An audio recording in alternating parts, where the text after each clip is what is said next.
All right, have you heard what they're thinking about doing in Fairfax County? There is a proposal that would set a rule that would limit the number of times 49 or 50 people could gather at your house. If you were to gather 50 people in your house 3 times within 40 days, you would be in violation of the law. That's what's being proposed right now. On the line is Fairfax County Supervisor Pat Herrity, who has some issues with this, as I do too. So what is driving this? Because we hear that there have only been 6 incidences that have concerned them. Why do we need a rule like this, in your mind? Well, that's one of my big questions, and thank you for having me on, Brian and Larry. This really comes down to it's punishing the many for the actions of the few. We've had, and it's roughly 10 complaints out of the roughly 9,000 that our code compliance group has gotten has been for frequent gatherings. And here we've got a proposed zoning ordinance amendment that would impact a whole host of people throughout the county. All right. So, I mean, what are these gatherings that are causing concern? Well, they say they're everything from house parties, concerts, social clubs, religious gatherings, dance and yoga lessons. But we have ordinances that that deal with noise, that deal with parking, and that deal with some of these issues running a business out of a home.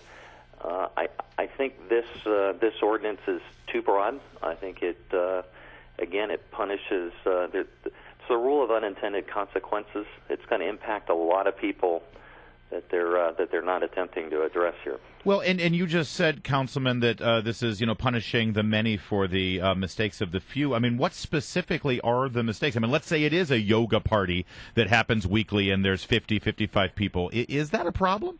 I don't believe it is. I think that it's really comes down to noise and parking are the 2 real issues that they hear. And you mentioned a Bible study. I mean, there are so many constitutional rights that could potentially conflict with this in terms of property ownership, right to assemble, and if these assemblies are Bible studies or what many people like to term as home churches, do you think the council even has the constitutional right to prohibit that? Well, I believe it raises serious constitutional questions, infringing on people's right to assemble, period, in addition to religious assembly. But this really goes beyond that. Large families, community groups, holiday gatherings, Boy Scouts, realtors, open houses. Technically, right. It's more than 49 people in one day. If you have a really successful open house 3 or 4 weeks in a row. Wow, that's a great point. Hadn't thought about that one. Garage sales, if you want to have a regular garage sale. Yeah. Right, on a weekly basis or a yard sale, yeah. Well, I mean, look here. Here's my question. I mean, you can raise all sorts of issues about, the right to assembly, and is this an unconstitutional measure? I think really the concern that many people have is even more basic than that, Mr. Herrity. I think the concern is, why is the government getting in my business? It seems like what we have here in this case is a bunch of planning and zoning people standing around with not much to do, and they're looking for things to sort of support their cushy salaries. We can't just sit around here and collect a salary and not do stuff, and so we have to propose these stupid rules. Is there some of that at play? I think there's some of that at play. Our zoning ordinance hasn't been amended in 40 years. They ought to be focusing on rewriting the zoning ordinance and making it more simple and easier to use than going after. A little while ago, and I don't know if you remember, we went after dance floors greater than 250 square feet. We need to stop nitpicking and getting in people's lives and start focusing on. Well, what's happening? I guess in Fairfax the good County? News is things are so good in Fairfax County that you only have this stuff to worry about. But what's going on with that? Why is this all of a sudden something that the county decides they need to get involved in?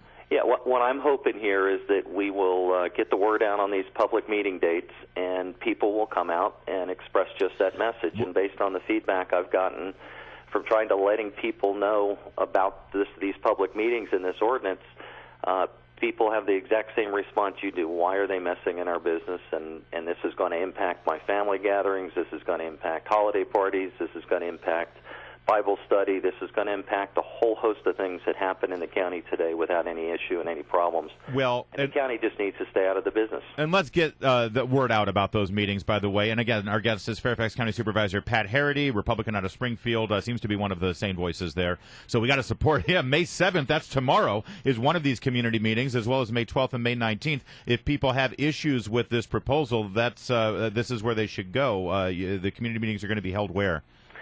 The one on May 7th is at South County Government Center, May 12th at Fairfax County Government Center, May 19th at Lemon Road Elementary School. They're all at 7 o'clock to 9 o'clock, and I'll have that information up on my website. I believe it's up on the county's website as well. Right. And we can get that to you to put up on yours. You know, listen, here on Mornings on the Mall, we're sort of like a mini town hall here. Every half hour we come up with different issues here, and we talked about this at 6 a.m., and all of our lines were filled. Are you finding, though, that you don't get that energy and activity from the people who live in your county at the meetings? It seems like always it's more progressive or liberal groups that get organized and come out and shout people down at these meetings. Are you concerned that some of the more moderate or conservative right of center voices, they have too much going on in their lives, they don't go to a meeting or a community gathering like this? Yeah, it's unfortunate when you have jobs, when you're trying to raise a family, when you've got kids. It's tough to get out to a community meeting, and those are the people we really need to hear from. Those are the people that unfortunately need to make the time to come out and talk, or things like this get through. All right. Well, listen, good luck. Once again, let's repeat where those meetings are. May 7th is going to be where? At the South County Government Center from 7 to 9. May 12th? 7 to 9 at the Fairfax County Government Center, and May 19th, 7 to 9 at Lemon Road Elementary School. All right, so if you have heard what Supervisor Herrity has said here and you agree, then you need to go out and let your voice be heard on this. And if you're lamenting, like when we talked about this at 6, we got calls saying, Northern Virginia is just turning into just like Maryland here. Well, this is your chance to stop that process. That's right. We don't want to end up just like Maryland, that's for sure.